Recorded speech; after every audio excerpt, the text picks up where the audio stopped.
سائنسی حوالے سے نماز شب ہمارے جسم پر کس طرح کے اثرات مرتب کرتی ہے، آئیے ہم اس کا جائزہ لیتے ہیں. ایک درود پڑھ دیجیے محمد والے محمد.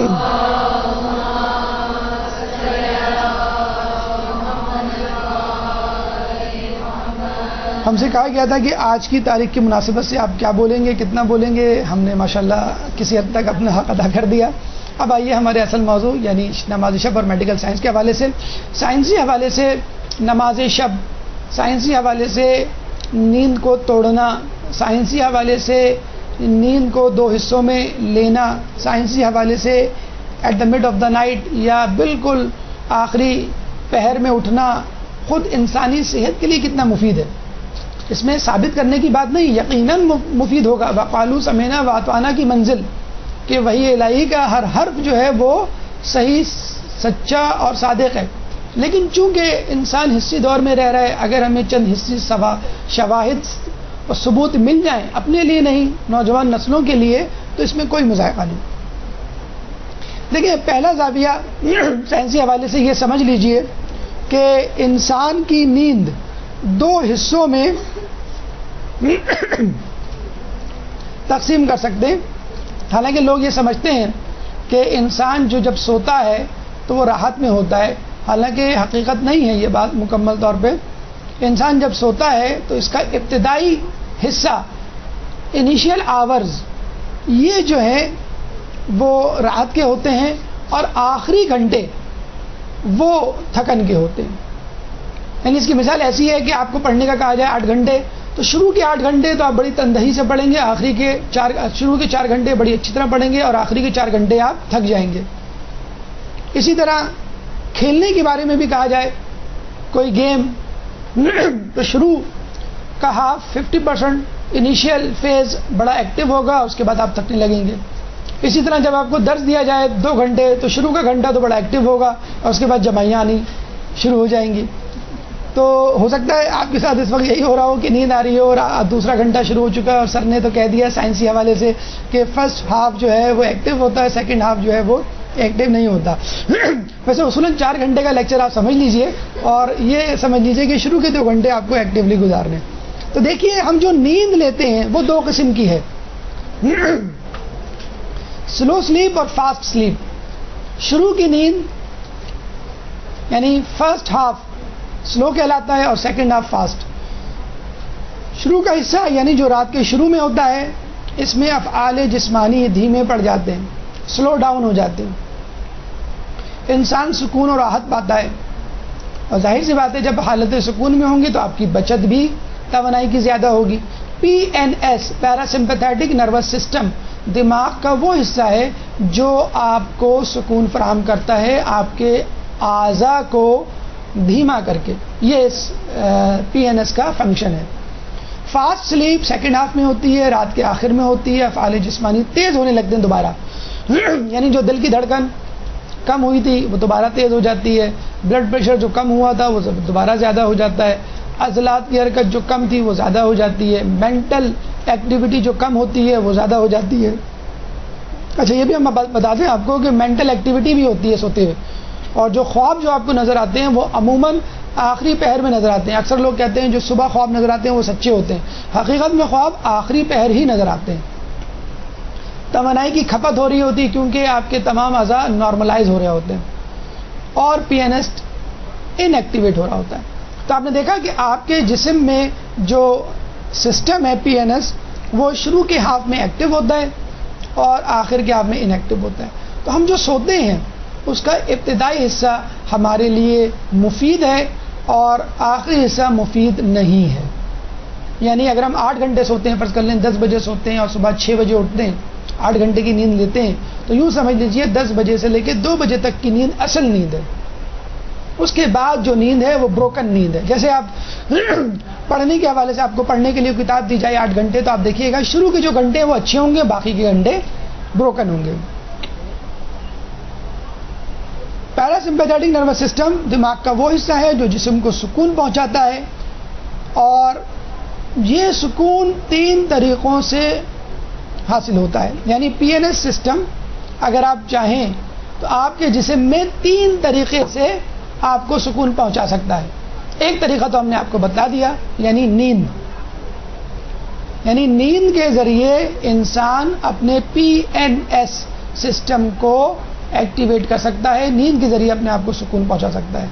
کیا آپ کے ذہن میں بقیہ دو طریقے ہیں کہ جن کے ذریعے ایک انسان اپنے آپ کو سکون یا ریلیکس یا فریش کر سکتا ہے؟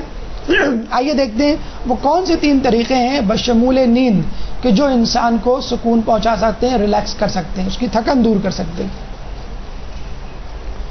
اور تینوں کا مقصد سکون کا حصول ہے کہ جس میں انسان اپنے پیسز آف مائنڈ کو پیس آف مائنڈ میں تبدیل کرتا ہے. یعنی جو 3 طریقے ابھی ہم آپ کو بتلائیں گے کہ جس سے آپ سکون حاصل کرتے ہیں اور جس سے آپ کا PNS سسٹم ایکٹیویٹ ہوتا ہے اور آپ کو راحت دیتا ہے، وہ سسٹم 3 طریقے سے ایکٹیویٹ ہو سکتا ہے. اور تینوں کا مقصد، تینوں کاموں کا ہدف سکون حاصل کرنا: نیند، نماز اور نشہ.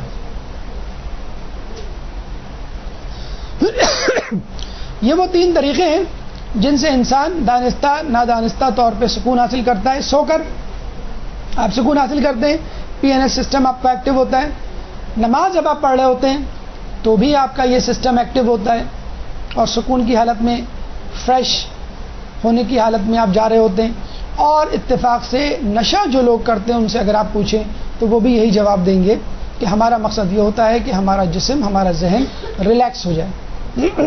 آئیے ان کا تھوڑا سا موازنہ کرتے ہیں اور دیکھتے ہیں عقلی اعتبار سے، سائنسی اعتبار سے ہمارے لیے کون سا طریقہ مفید ہے.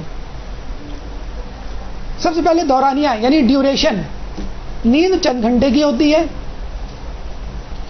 طبی فائدہ کوئی نہیں، فقط آپ ریفریش ہو جاتے ہیں. معاشرتی فائدہ کوئی نہیں، سونے سے یا نہ سونے سے سوسائٹی میں کوئی آپ کی عزت یا بے عزتی نہیں ہوتی. حکم شرعی کیا ہے؟ مباح ہے، یعنی آپ سوئیں یا نہ سوئیں کوئی فائدہ یا ثواب یا نقصان یا گناہ نہیں. نماز شب کا دورانیہ چند منٹ ہوتا ہے. طبی فائدہ بالکل ہے، اس کا ابھی آگے تذکرہ آئے گا. معاشرتی فوائد بالکل ہیں، انسان آرگنائز منظم ہو جاتا ہے، جلدی اٹھنے کی عادت ہوتی ہے، فریش آکسیجن، فریش فضا، دفتر، گھر، اسکول جلدی پہنچتا ہے، اپنے کام جلدی کرتا ہے. حکم شرعی کیا ہے؟ مستحب ہے، کریں گے تو ثواب ملے گا، نہیں کریں گے تو کوئی گناہ نہیں. نشہ دورانیہ دن اور رات آدمی اس لت میں مبتلا رہتا ہے اور بے ہوشی کی نزا کی کیفیت رہتی ہے. طبی فائدہ منفی، کوئی فائدہ نہیں بلکہ الٹا نقصان ہوتا ہے. طرح طرح کی بیماریاں آپ کو لگ سکتی ہیں. پہلی بیماری جو لگ سکتی ہے وہ ہیپاٹائٹس ہے، ایڈز ہے اور انفیکشس ڈیزیزز ہیں جو نیڈل کے ذریعے ٹرانسفر ہوتی ہیں. انگلینڈ میں باقاعدہ نشہ کرنے والوں کو نیڈلز تقسیم کی جاتی ہیں فری، کہ کم از کم آپ نیڈل سے ٹرانسفر ہونے والی ڈیزیز سے تو بچیں. حکم شرعی کیا ہے؟ حرام ہے. اب اس ٹیبل کو ذہن میں رکھ کر آپ فیصلہ کیجئے سکون کے لیے آپ کس طریقے کو اپنائیں گے: نیند کو، نماز شب کو، نشے کو. نماز شب کو، پھر نیند کو، پھر نشے کو. یقین کیجئے ہمارا تھیوریٹیکلی یہ بلیو ہے کہ اگر انسان نماز کو نماز کی طرح پڑھ لے تو اس کو سونے کی نوبت ہی نہ آئے. اتنا سکون ملے آپ کو نماز میں کہ آپ سنتے ہیں نا چوتھے امام زین العابدین علیہ السلام کے بارے میں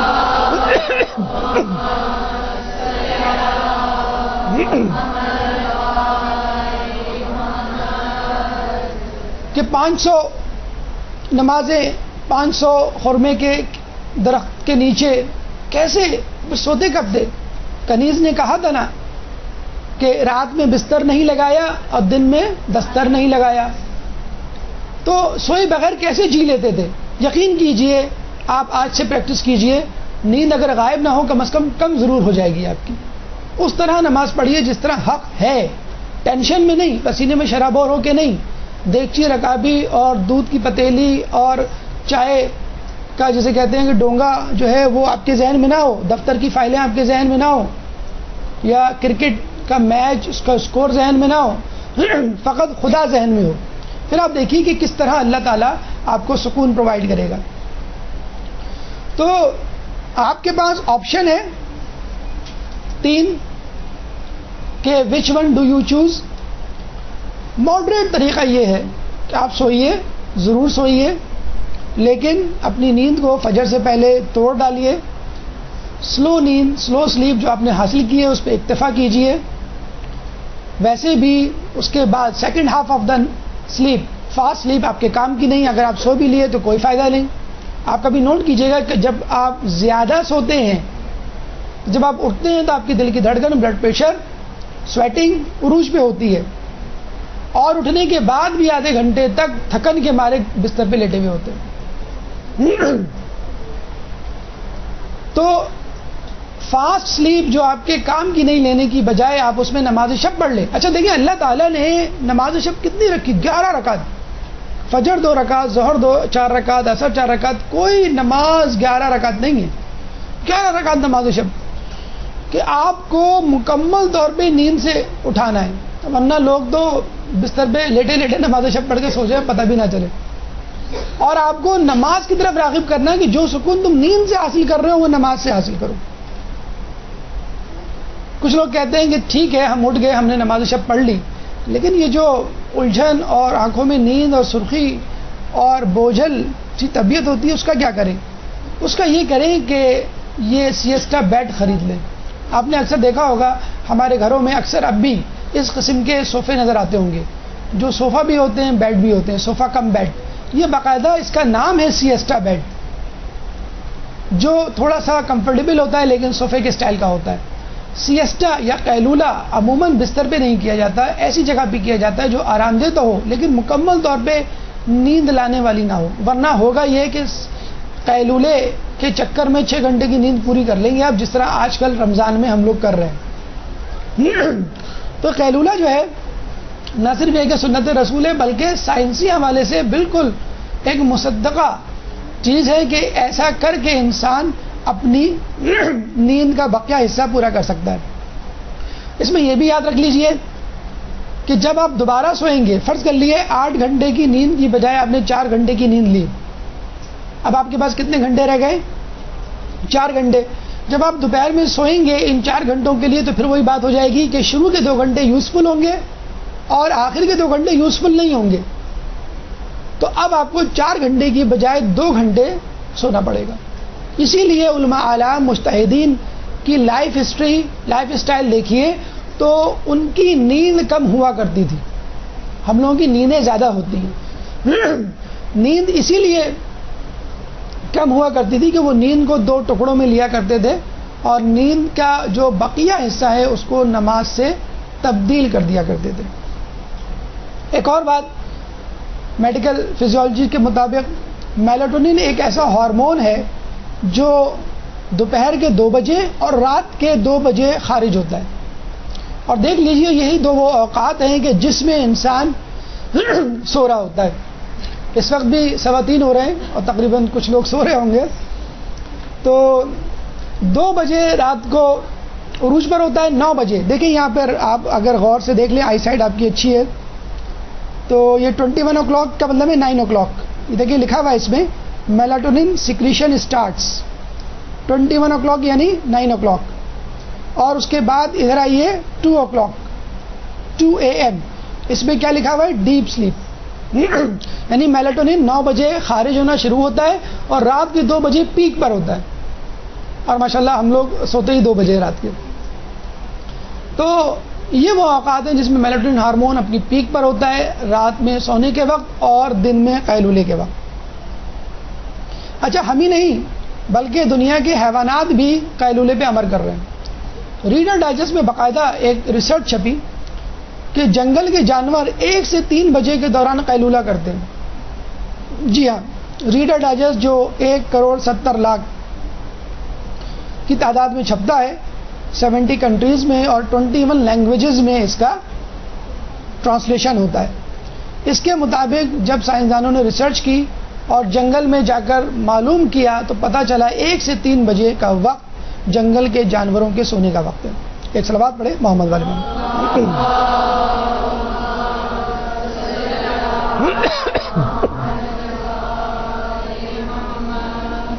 معاشرتی ثبوت، چائنا میں بلکہ چائنیز ایمبیسی جو پاکستان کراچی میں ہے وہاں پہ بھی 1 2 3 بریک ٹائم ہوتا ہے تاکہ نہ صرف لوگ کھا لیں بلکہ تھوڑا سا سو بھی لیں. خود یورپی آفیسز میں آج کل چیئرز ایسی بنائی جا رہی ہیں کہ اس چیئر پہ بیٹھے بیٹھے آدمی سو بھی سکے. تو لنچ کے وقت لوگ اس چیئر پہ بیٹھتے ہیں اور تھوڑا سا نیپ لے لیتے ہیں. ہمارے ہاں اگر یہ چیئر آ جائیں تو آفیسز میں 9 to 5 کا ٹائم جو ہے وہ سیاسٹا میں چینج ہو جائے. اب آئیے آیات قرآنی کی طرف کہ وہ نماز شب کے بارے میں کیا کہتی ہیں. ایک درود پڑھ دیجیے محمد والے محمد.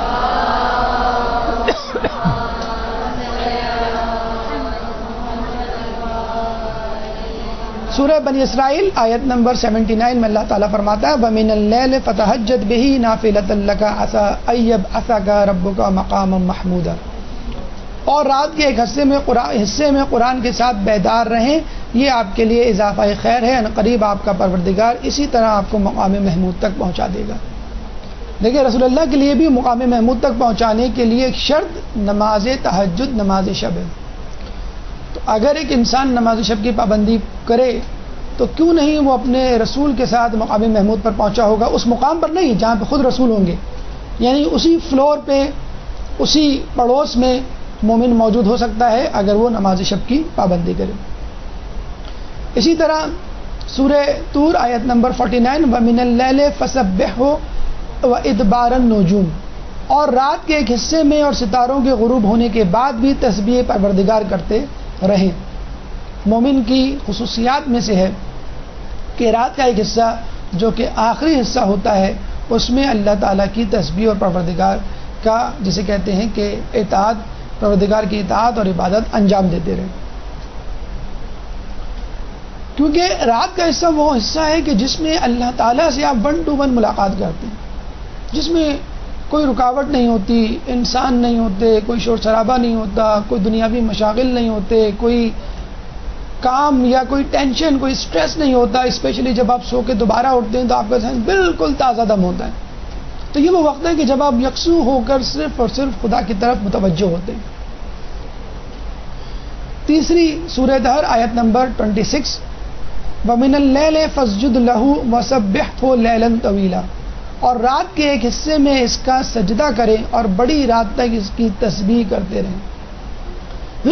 اللہ تعالیٰ کے ساتھ خلوت, اللہ تعالیٰ کے ساتھ راز و نیاز کا بہترین وقت رات کا وقت ہے کہ جب انسان دنیا کے جھمیلوں سے آزاد ہوتا ہے, کہ جب انسان پرسکون ہوتا ہے, کہ جب انسان اکیلا ہوتا ہے اور دن بھر کے کیے گئے گناہ اس کے دل میں منڈلا رہے ہوتے ہیں خطرہ بن کر, اور ان گناہوں کو دن بھر کی کارستانیوں کو یاد کر کر کے اللہ کے حضور کو گڑ گڑاتا ہے. آنسو اس کی آنکھوں سے رواں ہو جاتے ہیں, چہرہ اس کا فق ہو جاتا ہے, اور اس میں کسی ریاکاری کا شائبہ تک نہیں ہوتا. کیوں؟ کیونکہ وہ اکیلا ہوتا ہے اپنے پروردگار کے ساتھ. اسی طرح چوتھی آیت سورہ مزمل آیت نمبر 6 اِنَّا نَاشِئَةَ اللَّيْلِ هِيَ أَشَدُّ وَطْئًا وَأَقْوَمُ قِيلًا. بے شک رات کا اٹھنا نفس کی پامالی کے لیے بہترین ذریعہ اور ذکر کا بہترین وقت ہے. دیکھیے رمضان کیا ہے؟ تزکیہ نفس. رمضان کیا ہے؟ اپنے آپ کو حرام تو چھوڑ حلال کاموں سے بھی, حلال امور سے بھی روک لینا. تو بس ایک انسان کھا رہا ہو, کہہ دیا جائے رک جاؤ فجر کا وقت ہو گیا ہے.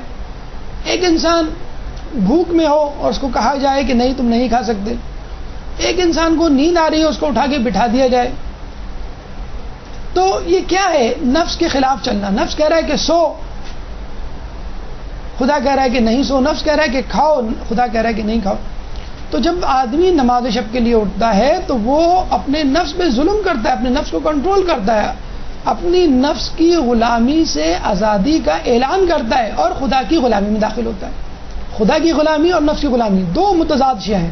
جب بھی آپ خدا کی غلامی کر دیں گے یقین کیجئے نفس کی غلامی کا طوق اپنے گلے سے اٹھا کے پھینک رہے ہوں گے. رمضان جو کہ تزکیہ نفس کا بہترین وقت ہے, ہم سمجھتے ہیں نماز شب تزکیہ نفس کی چوٹی ہے. پانچویں آیت سورہ آل عمران آیت نمبر 17 الصابرین والصادقین والقانتین والمنفقین والمستغفرین بالاسحار. نیک لوگوں کی، ان لوگوں کی جن کو اللہ تعالیٰ نے خوشخبری دی ہے قیامت کی، جنت کی، ان کے فیچرز، ان کے خصائص، ان کی کوالٹیز اللہ تعالیٰ بیان کر رہا ہے کہ یہ سب صبر کرنے والے، سچ بولنے والے، اطاعت کرنے والے، راہ خدا میں خرچ کرنے والے اور پچھلی رات استغفار کرنے والے ہیں۔ اچھا، یہاں پہ جو لفظ ہے بالاسحار کا مطلب سحر نہیں، ہمارے ہاں سحر تو 8-9 بجے ہوتی ہے، صبح کے وقت اٹھ کے آپ نماز شب نہیں پڑھ سکتے، فجر نہیں پڑھ سکتے۔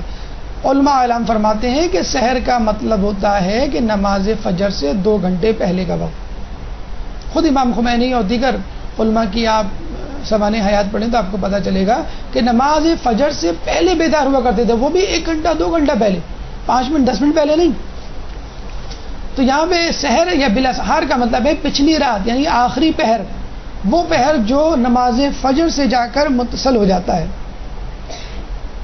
چھٹی آیت سورہ زاریات کی 15ویں، 16ویں، 17ویں اور 18ویں آیت، ان المتقین فی جنات وعیون، بے شک متقی افراد باغات اور چشموں کے درمیان ہوں گے۔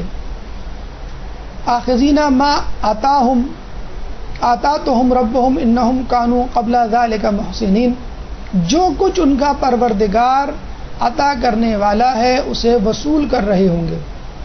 کانوا قلیلا من اللیل ما یہجعون، اور یہ لوگ پہلے سے نیک کردار تھے اور یہ رات کے وقت میں بہت کم سوتے تھے۔ وبالاسحار ہم یستغفرون، اور سحر کے وقت اللہ کی بارگاہ میں استغفار کیا کرتے تھے۔ تو جن لوگوں کو جنت ملے گی، جن لوگوں کو باغات ملیں گے، جو لوگ اللہ کی رضا کے حاملین ہوں گے، وہ لوگ وہ ہوں گے جو دنیا میں نیک کردار تھے، رات کے وقت بہت کم سوتے تھے اور صبح کے وقت عبادت کرتے تھے، نماز شب پڑھتے تھے، نماز فجر پڑھتے تھے، تلاوت قرآن کرتے تھے، ذکر الہی کیا کرتے تھے۔ تو جہاں جہاں خدا نے نیک لوگوں کی صفات کا تذکرہ کیا ہے، وہاں وہاں خدا نے نماز شب اور شب میں نماز پڑھنے والے، عبادت کرنے والوں کو یاد کیا ہے۔ 7ویں آیت سورہ سجدہ 16 اور 17ویں آیت، اور بڑی عجیب آیت ہے، یقین کیجئے اس کے بعد جو ہے وہ دماغ کام نہیں کرتا۔ تتجافى جنوبهم عن المضاجع يدعون ربهم خوفا وطمعا ومما رزقناهم ينفقون، ان کے پہلو بستر سے الگ رہتے ہیں اور وہ اپنے پروردگار کو خوف اور طمع کی بنیاد پر پکارتے رہتے ہیں۔ یعنی انسان بستر پہ لیٹا ہوا ہے لیکن پھر بھی پہلو بدل رہا ہے، بے قلی کی کیفیت ہے، سو نہیں رہا ہے، دیکھنے والا یہی سمجھ رہا ہے کہ وہ سو رہا ہے لیکن حقیقت میں وہ بے چین ہے۔ وَمِمَّا رَزَقْنَاهُمْ يُنْفِقُونَ، اور ہمارے دیے ہوئے رزق میں سے ہماری راہ میں انفاق کرتے رہتے ہیں۔ اور اس کے بعد بڑا عجیب جملہ اللہ فرماتا ہے، فَلَا تَعْلَمُ نَفْسٌ مَا أُخْفِيَ لَهُمْ، کسی نفس کو نہیں معلوم، بس کسی نفس کو نہیں معلوم ہے کہ اس کے لیے کیا کیا خنکیے چشم کا سامان چھپا رکھا ہے۔ خنکی چشم یعنی آنکھوں کی ٹھنڈک، جس کو دیکھ کر انسان کی آنکھیں خیرہ ہو جائیں گی، انسان کی آنکھوں کو ٹھنڈک ملے گی، سکون ملے گا، جو ان کے اعمال کی جزا ہے۔ یقیناً کچھ باتیں تو اللہ تعالیٰ نے بیان کر دی ہیں، کچھ جزائیں بتا دی ہیں۔ اچھا، روزے کے لیے بھی کہا گیا ہے کہ روزہ فقط میرے لیے، میں ہی اس کی جزا دوں گا۔ کیا دوں گا؟ تفصیل نہیں بتائی، کچھ باتیں بتلا دیں، کچھ باتیں نہیں بتلائیں۔ اور سورہ سجدہ میں یہ کہہ دیا ہے کہ تمہیں تو وہ کچھ معلوم ہی نہیں ہے جو کچھ میں دینے والا ہوں اس نماز شب کو پڑھنے کے لیے۔ اور چیزوں کے انعامات کی تفصیل تو دے دی ہے، نماز شب کے بارے میں کہا کہ ہم نہیں بتا سکتے کیونکہ تمہارے اذہان اس قابل نہیں کہ وہ ان باتوں کو جذب کر سکے، اور ہو سکتا ہے وہ باتیں تمہاری سمجھ ہی میں نہ آئیں۔ جس طرح ایک چھوٹا سا بچہ ہے، اس کو بتا دیا جائے جو گھر سے کبھی باہر نہ نکلا ہو، 6 مہینے کا، 1 سال کا، کہ باہر گاڑیاں چل رہی ہیں، باہر ایروپلینز ہیں، باہر باغات ہیں، تو وہ تو اپنے جھولے سے باہر نہیں نکلا، اس کو کیا معلوم؟ وہ اپنی ماں کی گود سے باہر نہیں نکلا، اس کو کیا معلوم؟ یا ماں کے پیٹ میں ایک بچے کو بتا دی جائے کہ جب تم باہر جاؤ گے تو خود سے سانس لو گے، باہر جاؤ گے تو خود سے کھاؤ گے، باہر جاؤ گے تو تم چلو پھرو گے۔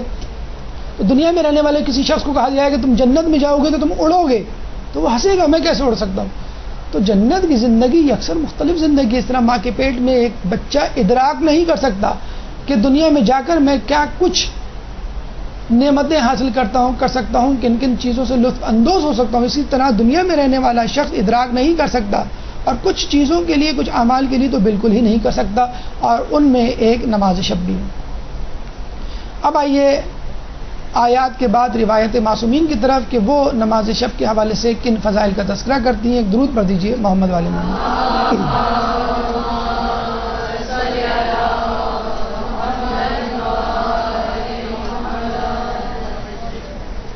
حضرت ابراہیم علیہ السلام خدا کے پیغمبر، اولو العزم پیغمبر اور بڑے عظیم پیغمبر، ان کی قربانیاں سنہری حروف میں لکھی گئی ہیں، اور کچھ علماء کے نزدیک رسول اللہ کے بعد ابراہیم علیہ السلام ہی کا درجہ ہے انبیاء کی اگر ہم بات کریں، ویسے تو مولا علی اور دیگر ائمہ کا۔ تو ابراہیم علیہ السلام کو خلیل اللہ کیوں کہا گیا؟ اللہ نے اپنا دوست کیوں بنایا؟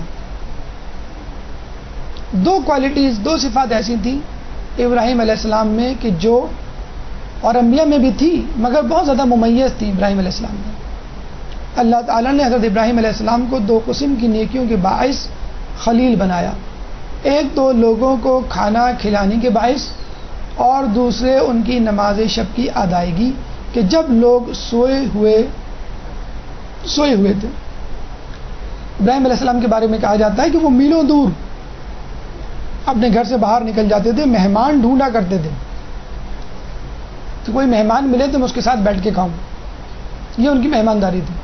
لیکن اس کے باوجود یہ کافی نہیں ہے، نماز شب بھی اس کے لیے ضروری ہے۔ جب تک نماز شب کا جوڑ، نماز شب کا پیئر، نماز شب کی صفت انسان کے اندر نہ ہو، اللہ کے نزدیک مقبول و معروف نہیں ہو سکتا۔ دوسری روایت، جبرائیل علیہ السلام رسول اللہ کو تاکید کر رہے ہیں، مسلسل مجھے نماز شب کی یاد دہانی کراتے، رسول اللہ فرما رہے ہیں کہ مجھے یہاں تک گمان ہونے لگا کہ میری امت کے نیک لوگ رات کو سو نہیں پائیں گے۔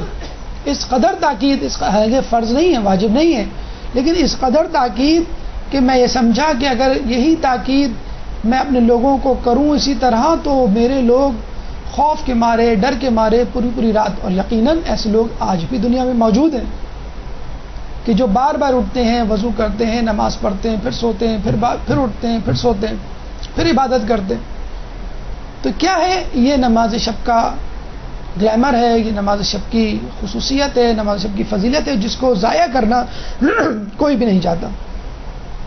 تو حقیقت میں رسول کے امت کے نیک لوگ نماز شب کی وجہ سے سو بھی نہیں پاتے۔ جس طرح آپ دیکھتے ہوں گے آپ کے کوئی عزیز رشتہ دار باہر سے آ رہے ہوں رات کو 4 بجے ایئرپورٹ پر، تو خوشی میں، ایکسائٹمنٹ میں آپ کو پوری رات نیند نہیں آتی۔ عید کو دیکھ لیجئے، چاند رات کتنے لوگ ہیں جو سو پاتے ہیں ٹھیک سے؟ ایک ایکسائٹمنٹ ہوتی ہے صبح کی، عید کی، رات بھر نیند نہیں آتی۔ تو نماز شب بھی ایک ایسی ایکسائٹمنٹ ہے، اگر اس کی معرفت انسان کو ہو جائے تو یقیناً اس کو بھی نیند نہ آئے۔ تیسری روایت کہ جس میں رسول اللہ نے مولا علی کو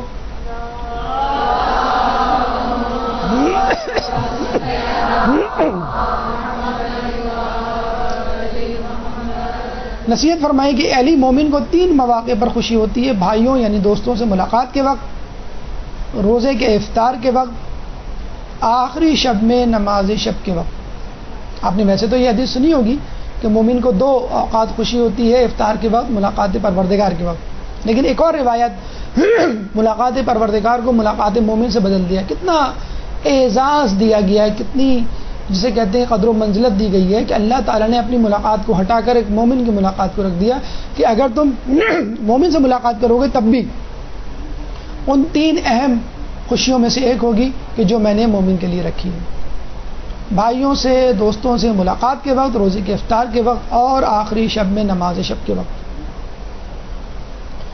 تو نماز شب ایک ایسی خصوصیت ہے کہ جو اور خصوصیات کے ساتھ مل کر مومن کے لیے ایک تکمیل، ایک اکملیت، ایک کاملیت کا راستہ استوار کرتی ہے۔ رسول اللہ نے مولا علی کو جو وصیتیں کی ہیں اس میں ایک اہم ترین وصیت نماز شب کی ادائیگی ہے۔ نماز شب کی ادائیگی لازمی ہے، اور ایسا رسول اللہ نے 4 مرتبہ فرمایا۔ کون فرما رہا ہے؟ کائنات کا افضل ترین شخص کس کو فرما رہا ہے؟ کائنات کے دوسرے افضل ترین شخص کو 4 مرتبہ فرما رہے ہیں. نعوذ باللہ، کیا حضرت علی نے رسول اللہ کی کسی بات کو بجا لانے میں کسی حکم کو کوتاہی کی؟ کبھی نہیں. رسول کا کہا جانا ایک مرتبہ کافی ہوتا تھا، لیکن امت کی توجہ اس طرف مبذول کروانا مقصود تھی. اسی لیے 4 مرتبہ کہا کہ تاکہ لوگوں کو احساس ہو جائے کہ اگر 4 مرتبہ کہا ہے تو یقیناً کوئی اہم کام، کوئی ایک اہم امر ہوگا. اہل بیت کو یوں تو بہت سارے احکامات خصوصی طور پہ عطا کیے گئے، لیکن چند اہم کام جو اہل بیت کے ذمے لگائے گئے وہ یہ: ہم اہل بیت کو حکم دیا گیا ہے کہ ہم لوگوں کو کھانا کھلائیں، مصیبت میں فرائض کی ادائیگی کریں، اور جب لوگ سو رہے ہوں تو نماز تہجد ادا کریں. یعنی دن بھر لوگوں کی مصیبتوں کو، تکلیفوں کو دور کریں، اور جب رات کو سوئیں، تھوڑا سا وقت ملے سونے کا، تو نماز شب کے وقت فوراً اٹھ جائیں. یعنی حقوق عباد دن کو پورے کرنے اور حقوق اللہ رات میں پورا کرنا ہے. یہ نہیں کہ حقوق عباد آپ نے پورے کر لیے تو رات میں مزے سے سو جائیں گھوڑے بیچ کے. نہیں، رات میں اللہ کے حقوق بھی پورے کرنے، تاکہ یہ اندازہ ہو سکے کہ آپ نے جو حقوق عباد پورے کیے ہیں وہ اللہ کی رضا کے لیے کیا ہیں، اپنے تعلقات بنانے کے لیے نہیں کیے، اپنی انا کی تسکین کے لیے نہیں کیے. مولا علی نے جب جنگ صفین میں مصلی بچھایا یا سورج کی طرف دیکھا نماز کے وقت، تو ابن عباس نے یہی تو کہا تھا کہ اب حالت جنگ میں نماز پڑھنے کی فکر میں ہے. تو مولا نے کہا میں ایسی نماز کے لیے تو جنگ کر رہا ہوں. تو جب ہم حقوق عباد دنیا میں دن میں پورے کر رہے ہوتے ہیں تو اس کا مقصد اللہ کو خوش کرنا ہے. کیسے پتہ چلے گا کہ اس کا مقصد اللہ کو خوش کرنا ہے؟ کہ جب آپ اپنی نماز کی طرف متوجہ ہوں گے. کیسے پتہ چلے گا کہ آپ اپنی نماز کی طرف متوجہ ہیں؟ جب آپ نماز شب کی فکر کریں گے، اس کی ادائیگی میں کوئی دقیقہ فروگزاشت نہیں کریں گے. 6 روایت مومن کے فضائل بیان کرتے ہوئے روایت میں ہے کہ مومن کا شرف اس کے نماز شب کی ادائیگی ادا کرنے میں، اور مومن کی عزت لوگوں کی عزت و ناموس سے بے نیازی میں ہے. جب دن میں لوگوں کے ساتھ ہو تو لوگوں کے پاس جو کچھ موجود ہے اس سے بے نیاز ہو جائے. آپ دیکھیں گے کہ آپ کی عزت میں اضافہ ہو جائے گا. خود مولا علی کی ایک روایت میں ملتا ہے کہ اگر تم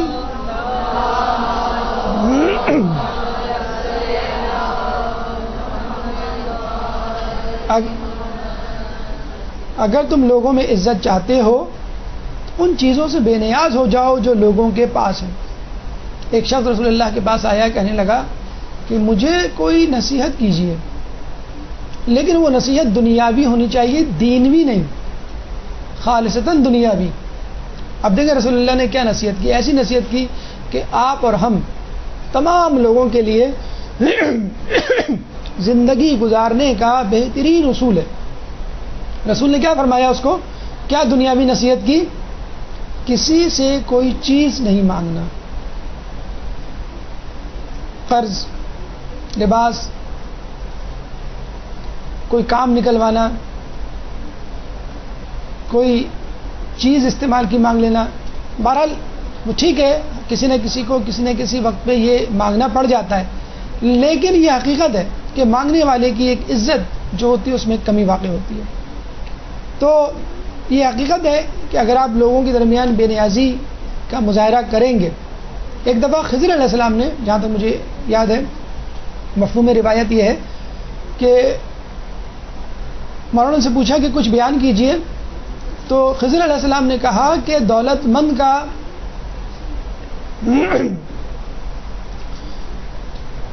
کسر نفسی کا مظاہرہ کرتے ہوئے غریب کو کچھ دینا. یعنی امیر شخص، دولت مند شخص تکبر میں مبتلا نہیں ہے، انکساری کا مظاہرہ کر رہا ہے. مولانا نے فرمایا اس سے بھی بہتر یہ ہے کہ غریب شخص اس امیر شخص سے بے نیازی کا مظاہرہ کرے. ایک بڑی افضل بات ہے، بڑی اچھی بات ہے کہ ایک امیر شخص دولت کے ہوتے ہوئے گھمنڈ نہ کرے، بلکہ کثر نفسی کا مظاہرہ کرے. لیکن اس سے بھی بہتر صورتحال یہ ہے کہ ایک غریب شخص امیر شخص سے بے نیازی کا مظاہرہ کرے.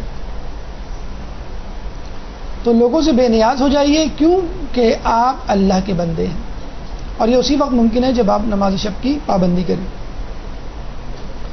بہت ساری چیزیں ہمارے لیے، ہماری زندگی کے لیے زینت ہیں. مال اور اولاد کسے نہیں پسند؟ کہا گیا کہ مال اور اولاد دنیاوی زندگی کی زینت ہیں، اور بندہ رات کے آخری حصے میں جو 8 رکعت نماز ادا کرتا ہے وہ آخرت کی زینت ہے.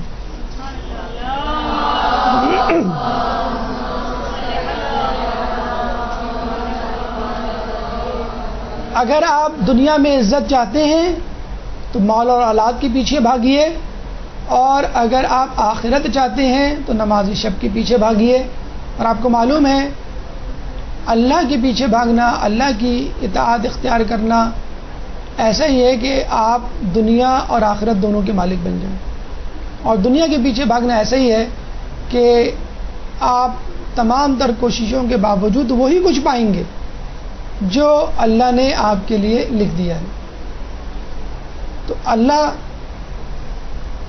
کی عطا نہ صرف آخرت کے لیے بلکہ دنیا کے لیے بھی ہے، اور دنیا کی عطا فقط دنیا کے لیے ہے اور فانی ہے. مال و اولاد حاصل کرنے والے اگر آخرت کی عزت چاہتے ہیں تو ان کو چاہیے وہ نماز شب کی ادائیگی کریں. 8ویں روایت دیکھیں، ابھی ہم نے بات کی تھی غلامی کی، کہ جو شخص اللہ تعالیٰ کی غلامی اختیار کرے گا وہ شخص دنیا کا مالک بن جائے گا. ابھی امام حسن علیہ السلام کے حوالے سے ہم نے روایت آپ کے سامنے پیش کی.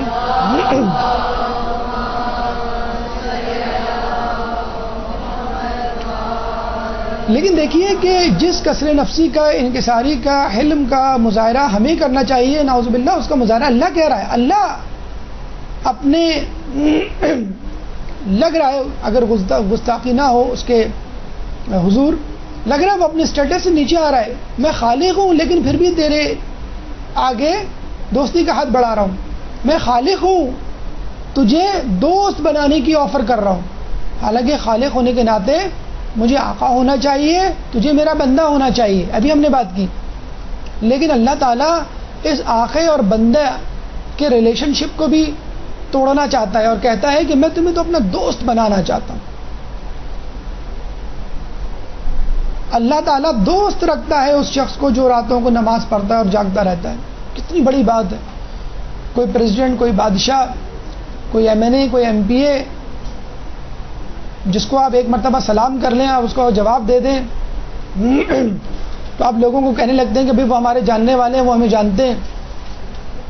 خدا تعالیٰ خالق کائنات ہے، اس دنیا کا مالک ہے، کرۂ ارض کا، کائنات کا، اور وہ آپ کی طرف دوستی کا ہاتھ بڑھا رہا ہے. آپ کو غلامی کی آفر نہیں، دوستی کی آفر دے رہا ہے. نماز شب جو پڑھتے ہیں اور یقیناً جو خوشی و خضوع سے پڑھتے ہیں وہ محسوس بھی کرتے ہوں گے. بہار میں روایت ہے کہ ایسے لوگوں کے پیچھے جو نماز شب پڑھتے ہیں فرشتوں کی 9 صفیں ہوتی ہیں، اور ہر صف اتنی طویل ہوتی ہے کہ اس کا ایک سرا مشرق میں تو دوسرا سرا مغرب میں. لیکن کون سا مشرق کون سا مغرب؟ ہمارا والا مشرق مغرب نہیں جو دنیا کا مشرق مغرب ہے، نارتھ پول سے ساؤتھ پول. پتہ نہیں ہے کون سا مشرق مغرب ہے کہ جس میں کہا گیا کہ فرشتوں کی کتنی تعداد ہوگی کسی کو نہیں معلوم. اور نماز شب پڑھنے کے بعد اس شخص کو اتنا ثواب ملے گا جتنی تعداد میں فرشتے نماز شب پڑھ رہے تھے ان کے درجات کے برابر. آپ کی اور ہماری نماز شب تو پھر بھی غلطیوں سے بھرپور ہوتی ہے، عدم توجہ سے پر ہوتی ہے، لیکن ایک فرشتہ جب نماز شب پڑھے گا تو یقیناً وہ اللہ کی طرف متوجہ ہوگا مکمل طور پہ. اس کی تو نماز شب قبول ہونا ہی ہونا ہے. تو نماز شب آپ کی بھی قبول ہو جائے گی، اور جو 9 صفیں ہیں اس میں جو فرشتے ہیں لاکھوں کروڑوں ان کا ثواب بھی آپ کو مل جائے گا. کتنا بڑا اجر ہے.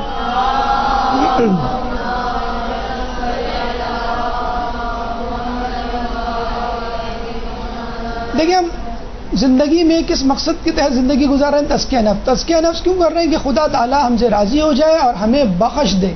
بس نماز شب پڑھنے والوں کے لیے اس سے بڑی خوشخبری کیا ہوگی؟ اللہ تعالیٰ نماز شب پڑھنے والے کو دیکھ کر اپنے فرشتوں کی طرف متوجہ ہوتا ہے اور کہتا ہے اے فرشتوں میرے بندے کی طرف دیکھو کہ وہ مجھ سے نصف رات کی تاریکی میں خلوت کر رہا ہے جبکہ لوگ بیکار بے پرواہ پڑے سو رہے ہیں اور غافل سو رہے ہیں. لوگ بیکار بے پرواہ پڑے ہوئے ہیں اور غافل سو رہے ہیں. گواہ رہنا کہ میں نے اسے بخش دیا. یعنی اگر کبھی کوئی فرشتہ کسی نماز شب کی ادائیگی کرنے والے پابند شخص کو جہنم میں خدا نخواستہ لے جا رہا ہو تو دوسرا فرشتہ اس کو روک سکے. ارے بھائی میں خدا کے سامنے موجود تھا, خدا نے گواہ بنایا تھا مجھے کہ میں نے اس کو بخش دیا ہے, تم اس کو کیوں لے کے جا رہے ہو؟ اور فرشتوں کو بتلانے کی کیا ضرورت؟ خدا خود ہی بخش دے. فرشتوں کو نماز شب کی فضیلت و اہمیت سے آگاہ کرنا کہ دیکھو یہ کتنی مشکل عبادت ہے. دن میں انسان جاگا ہوا ہوتا ہے, نماز بجا لانا ادا کرنا نہایت آسان کام ہے, لیکن نماز شب جو کہ واجب بھی نہیں ہے, جس کو نہیں کرے گا تو عذاب نہیں دوں گا, لیکن اس کے باوجود وہ نماز شب کی ادائیگی کر رہا ہے, اپنی نیند کو خراب کر رہا ہے اور غلام بن کر میری طرف متوجہ ہے, تو بس گواہ رہنا کہ میں نے اس کو بخش دیا. یہی وہ ہدف ہے جس کے تحت ہم زندگی گزار رہے ہیں, یہی وہ ہدف ہے جس کے تحت ہم اپنا تزکیہ نفس کر رہے ہیں. اچھا کچھ لوگ نماز شب تو پڑھتے ہیں لیکن اپنے گھر والوں کو بھول جاتے ہیں. خواتین ویسے تو مردوں کو اپنے ساتھ رکھتی ہیں, لیکن جب امر بالمعروف اور نہی عن المنکر کا وقت آئے تو بھول جاتی ہیں. اسی طرح مرد بھی کوشش کرتے ہیں کہ اپنی زندگی کے حوالے سے مشورے ان سے لیتے رہیں, گھر چلانے کے حوالے سے ٹیم ورک ہو, لیکن جب عبادات کا نماز شب کا وقت آئے تو وہ بھول جاتے ہیں. روایت میں آیا ہے کمبائنڈ اپروچ ہو, ٹیم ورک ہو. جب کوئی مرد اپنی اہلیہ کو رات کے کسی حصے میں بیدار کرتا ہے اور دونوں وضو کر کے نماز تہجد ادا کرتے ہیں تو انہیں اللہ کا بہت زیادہ ذکر کرنے والوں میں لکھ دیا جاتا ہے. ایک انسان نماز شب پڑھ رہا ہے, ٹھیک ہے, اچھی بات ہے, لیکن جب وہ اپنی اہلیہ کو اپنے پارٹنر کو اٹھاتا ہے تو آپ دیکھیے ایک اور ایک 11 کیسے بنتے ہیں. اب تک وہ ذکر کرنے والوں میں نہیں تھا, اب تک وہ فقط نماز شب پڑھنے والوں میں تھا, لیکن جب اس نے اپنی اہلیہ کو اٹھایا تو گویا ایک اور ایک 11 ہو گئے, ایک یونٹ, ایک خاندان. یا ایھا الذین آمنوا قوا انفسکم واہلیکم نارا, کہ ایمان والوں بچاؤ اپنے آپ کو اور اپنے گھر والوں کو جہنم کی آگ سے. تو جب آپ واجبات کی ادائیگی میں امر بالمعروف کرتے ہیں تو مستحبات کی ادائیگی میں بھی اس میں کوتاہی نہ کیجیے. اور کیا آپ نہیں چاہتے کہ آپ کا خاندان ایک ساتھ جنت میں جلوہ افروز ہو؟ 12ویں روایت, اگر مرد کی ذمہ داری ہے عورت کو اٹھانا تو کیا عورت کی ذمہ داری نہیں مرد کو اٹھانا؟ اگر عورت اٹھ جاتی ہے, پہل کرتی ہے نماز شب میں, تو پھر اس کے لیے ضروری ہے کہ وہ اپنے مرد کو اٹھائے. خدا رحم کرے اس عورت پر جو رات کو اٹھ کر نماز شب نماز تہجد پڑھتی ہے اور اپنے شوہر کو بھی بیدار کرتی ہے. اگر وہ نہ اٹھے تو اس کے منہ پر پانی چھڑک دیتی ہے. پانی کا جگ نہیں ڈالیے گا, بس چھڑک دیے گا پانی. تو کوشش کیجئے کسی طرح اٹھانے کی. اور اس گھر کا کیا کہنا کہ جہاں تمام کے تمام گھر والے نماز شب پڑھ رہے ہوں. آپ نے دیکھا ہوگا آج کل الحمدللہ تمامی گھرانوں میں, تمامی گھروں میں ایک فضا سی بن گئی ہے کہ ماں باپ, بہن بھائی, شوہر بیوی سب جو ہے وہ ایک ساتھ اٹھ رہے ہیں اور نماز شب کی ادائیگی کر رہے ہیں. ٹھیک ہے, الگ نماز پڑھنا, الگ بات کرنا بھی ثواب رکھتا ہے, لیکن اگر تمام کے تمام لوگ آپ کے ساتھ شامل ہوں تو جنت میں بھی آپ لوگ ایک ساتھ موجود ہوں گے. اور اس کے ساتھ ساتھ امر بالمعروف و نہی عن المنکر کا فریضہ بھی آپ انجام دے سکتے ہیں. اور کبھی خود آپ نے کوتاہی کی کسی امر میں, کسی نیکی میں, تو پھر سامنے والا جس کی آپ نے مدد کی ہے نیکی کرنے میں, وہ آپ کو متوجہ کر دے گا. یہ ہے فائدہ امر بالمعروف و نہی عن المنکر کا.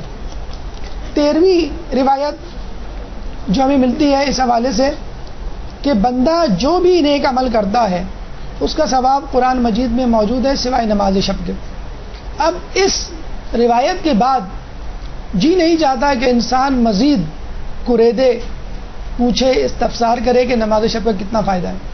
جس چیز کا ثواب، جس کے بارے میں کہا گیا کہ بحر و بر کا علم قرآن میں ہے، کہ اس کتاب کے بارے میں کہا گیا ہے کہ اس کتاب میں تمام چیزوں کا انعام اور جزا موجود ہے سوائے نماز شب کے. خود سورہ سجدہ کی آیت آپ کے سامنے ابھی پیش کی گئی کہ کسی نفس کو نہیں معلوم کہ کیا کیا ان کی چشم کا سامان اللہ تعالیٰ نے جنت میں چھپا رکھا ہے.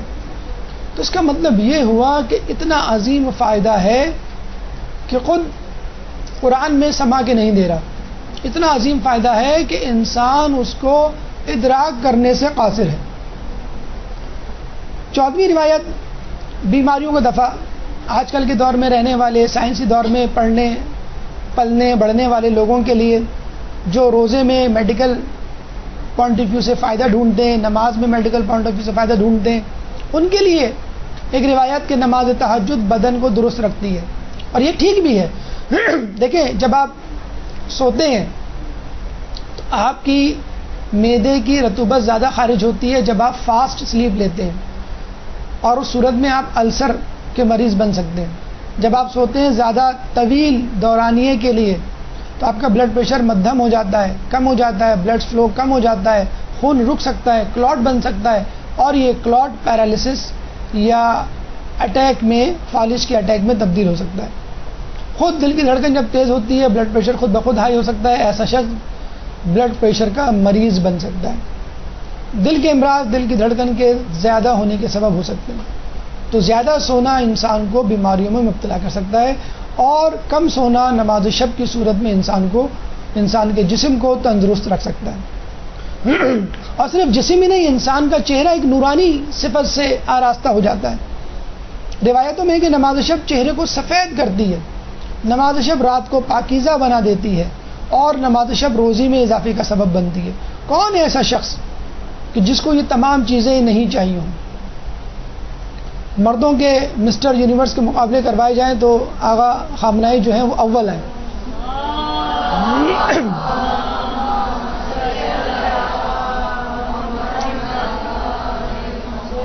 تو چہرے پہ جو نور ہے وہ کسی انگلش یا اردو کریم کا نہیں ہے، بلکہ نماز شب کا نور ہے کہ جو چہرے پہ نور کی صورت میں جلواگر ہوتا ہے. اور اس کے بھی اسباب ہیں، دینی سبب اور میڈیکل سبب دونوں امام نے بیان فرمائے.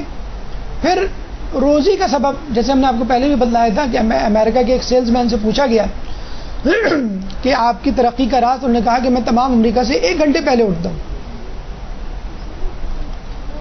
امام فرماتے ہیں کہ اس لیے کہ وہ خدا سے خلوت کرتے ہیں اور اللہ تعالیٰ اپنے نور کی چادر پہنا دیتا ہے. یعنی اللہ تعالیٰ کا نور، جس طرح ہم نے کہا نا کہ آکسیجن میکسیمم ہوتی ہے، فضا پولوشن فری ہوتی ہے، اسی طرح یہ وہ وقت ہوتا ہے کہ انسان ڈائریکٹ ان کانٹیکٹ ہوتا ہے اللہ تعالیٰ کی تجلی کے. اور میڈیکل سائنس یہ کہتی ہے کہ جب انسان نماز شب میں اٹھتا ہے تو اس کی فاسٹ سلیپ ختم ہو جاتی ہے، اور نماز پڑھنے کی صورت میں جو سلو سلیپ میں فائدہ مل رہا ہوتا ہے، ریلیکسیشن کا، پی این ایس سسٹم کے ایکٹیویٹ ہونے کا، وہ ایک ہارمون MSH کو کم کر دیتا ہے، اور یہ جسم کی جلد میں بننے والا ایک سبسٹنس یا مادہ میلانین کو کم کر دیتا ہے. اور جب یہ میلانین کم ہوتا ہے تو انسان کے جسم کی سیاہی یا پگمنٹیشن کم ہو جاتی ہے، اور جب پگمنٹیشن بلیکننگ کم ہوگی تو اس کے جسم میں نکھار یا وائٹننگ پیدا ہوگی، اور یہ انسان کے جسم کو، اس کی چہرے کی جلد کو فیئر اور گلوئنگ اسکن بنا دیتا ہے. تو آپ کو چہرے پہ نور لانا ہے تو کسی کریم کی بجائے نماز شب کا سہارا لیں. 17ویں روایت، اکثر لوگ کہتے ہیں کہ ہم نماز شب میں تمام تر توجہ ہونے کے باوجود کوشش کے نہیں اٹھ سکتے. مولا علی سے کسی نے کہا کہ میں نماز شب میں نہیں اٹھ پاتا. مولا نے کہا کہ اس لیے کہ تمہارے گناہوں نے تمہیں جکڑ رکھا ہے. کہتے ہیں کہ برا کام چھری کی مانند ہوتا ہے اور اس تیزی سے عمل کرتا ہے جس تیزی سے خود چھری گوشت پر عمل نہیں کرتی. ایک سبب جھوٹ بولنا. تو جب آپ دنیا میں دن میں گناہوں سے بچیں گے تو خود بخود اللہ تعالیٰ آپ کو، اب ایک شخص ہے وہ پریزیڈنٹ کے خلاف کام کر رہا ہے اور پریزیڈنٹ سے اپوائنٹمنٹ مانگے تو کیا پریزیڈنٹ اس کو ملنے کا وقت دے گا؟ نہیں دے گا، کیونکہ اس کے خلاف کام کر رہا ہے. وہ مل کے کیا فائدہ دے گا اس کو؟ آپ اللہ تعالیٰ کی نافرمانی کہہ رہے ہیں، پھر اللہ تعالیٰ سے چاہ رہے ہیں کہ نماز شب بھی پڑھے، تو کیا فائدہ ایسی 1 to 1 ملاقات کا جب آپ تمام دن اس کی نافرمانی میں گزارتے ہیں؟ اچھا کچھ لوگ گناہوں میں دن نہیں گزارتے پھر بھی نہیں اٹھ پاتے، ان کے لیے بڑی عجیب حدیث ہے. خدا فرماتا ہے کہ بعض اوقات میں ایسے لوگوں کو جو نماز شب پابندی سے پڑھتے ہیں میں 1 یا 2 راتیں ان پہ نیند کا غلبہ دے دیتا ہوں اور وہ نہیں اٹھ پاتے. اس کی وجہ سے وہ غرور اور خود پسندی میں مبتلا نہیں ہوتے. ہوتا ہے نا کہ بھئی ہماری رمضان میں 1 نماز شب نہیں چھوٹی، 1 روزہ نہیں چھوٹا. کیا ہے یہ فیلنگ ہے تکبر کی، یا کم از کم یہ فیلنگ کہ I am better than you. تو یہ غرور تکبر جو نماز شب دیگر عبادات پڑھنے کی کرنے کی وجہ سے آپ کے اندر پیدا ہو سکتا ہے وہ پیدا نہیں ہوتا. وہ ایک ریکارڈ جو جسے کہتے ہیں جس کو بنانے کے لیے آپ اٹھ رہے ہوتے ہیں وہ ریکارڈ ٹوٹ جاتا ہے. تو اللہ تعالیٰ آپ کو تکبر سے خود پسندی سے دور رکھنا چاہتا ہے. اب آئیے چند حکایات کہ علماء اعلام اس کی کتنی پابندی کیا کرتے تھے. ایک درود پڑھ دیں محمد والے محمد.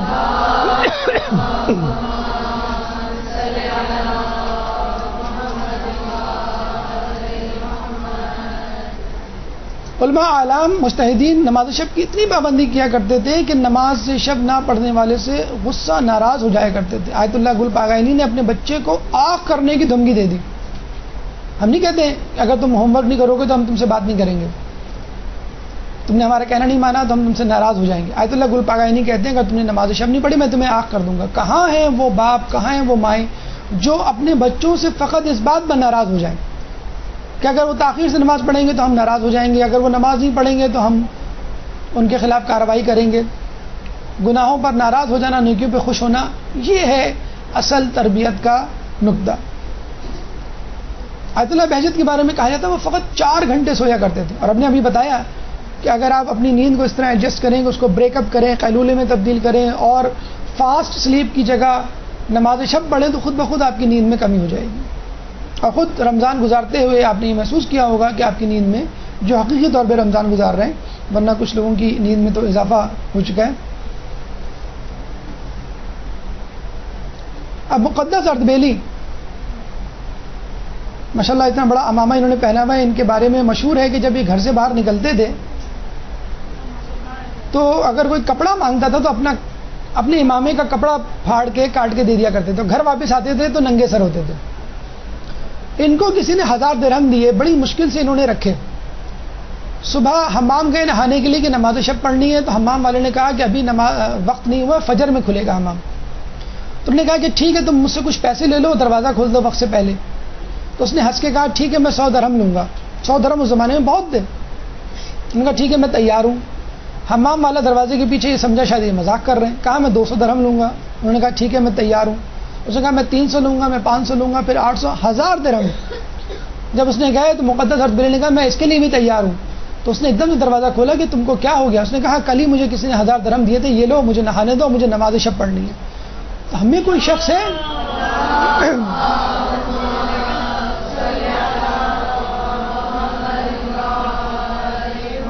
جو روپے پیسے کی قربانی دے نماز شب کے لیے، فقط کھانے پینے کی قربانی، مجلس محفل کی قربانی، گپ شپ کی قربانی ہم دے نہیں سکتے کہ صبح نماز میں اٹھنا ہے، نماز شب پڑھنی ہے، محفل جمی ہوئی ہے، ٹی وی پہ کوئی پروگرام آ رہا ہے، شاپنگ کے لیے جانا ہے، ہم کو معلوم ہے کہ ہم تھک جائیں گے، ہم نہیں اٹھیں گے، لیکن قربانی نہیں دینی. تو جب اللہ تعالیٰ کی نافرمانی کرنی ہے تو نماز شب کے لیے بھی آپ کو نہ پڑھنے کے لیے تیار ہو جانا چاہیے. دیکھیے آپ نے اکثر نوٹ کیا ہوگا، آپ کسی بڑے ہاسپٹل یا کمپنی فون کرتے ہیں تو نمبر ڈائل کرتے ہیں اور اس میں اکثر جواب آتا ہے کہ اگر آپ کو مطلوبہ نمبر معلوم ہے تو وہ ڈائل کیجئے، ورنہ آپریٹر کی معاونت کے لیے انتظار کیجئے. تو وہ نمبر آپ کو معلوم ہوتا ہے تو وہ نمبر ڈائل کر دیتے ہیں، ایکسٹینشن نمبر، تو فوراً مطلوبہ فرد آپ سے مل جاتا ہے. تو اسی طرح نماز شب بھی ہے. آپ نے 2 رکعت فجر کی پڑھی، 4 رکعت ظہر کی، 4 رکعت عصر کی، 3 مغرب کی، 4 عشاء کی، اور اس کے بعد مطلوبہ ایکسٹینشن آپ کو نہیں معلوم تھی یا معلوم بھی تھی آپ نے ڈائل نہیں کی، یعنی 11 نماز شب، اور ویٹ کر رہے ہیں اللہ تعالیٰ سے ڈائریکٹ ڈائلنگ کا. تو ایک فرشتہ اٹھائے گا، پھر دوسرا اٹھائے گا، وہ تیسرے کو دے گا، پھر چوتھے کو دے گا، اور پھر جس سے بات کرنی ہے اس تک پہنچتے پہنچتے فجر ہو جائے گی. تو بہتر یہ ہے کہ نمبر ڈائل کرنے کے بعد اس کی ایکسٹینشن 11 یعنی نماز شب بھی ڈائل کریں اسی وقت اور ڈائریکٹ ڈائلنگ کریں اللہ تعالیٰ سے. یہ ہے وہ گولڈن نمبر جو موبائل کمپنیز کو تقسیم کرنا چاہیے کم از کم رمضان میں. آخری گفتگو کا مرحلہ حاصلات کی صورت میں کہ ایک کنیز نماز شب پڑھ رہی تھی اور نماز شب کے بعد یہ دعا مانگ رہی تھی کہ اے اللہ تجھے اس محبت کا واسطہ کہ جو تجھ کو مجھ سے ہے. اس اسنا میں اس کے آقا کی آنکھ کھل گئی, غصے میں چلایا اور اس نے کہا تو یہ دعویٰ کیسے کر سکتی ہے؟ کیا خدا کو تجھ سے محبت ہے, مجھ سے نہیں ہے؟ تو اس نے جواب دیا کہ اگر اس کو مجھ سے محبت نہ ہوتی, تجھ سے ہوتی تو تجھے اٹھاتا, مجھے سلاتا. تو یہ محبت کی نشانی ہے نماز شب پڑھنے والوں کے لیے. اللہ آپ سے محبت کرتا ہے. واجب نماز پڑھنا آئی لو یو یعنی آئی لو گاڈ, میں خدا سے محبت کرتا ہوں, اس کا ثبوت ہے. اور نماز شب پڑھنا گاڈ لوز یو یعنی خدا آپ سے محبت کرتا ہے, یہ اس کا ثبوت ہے.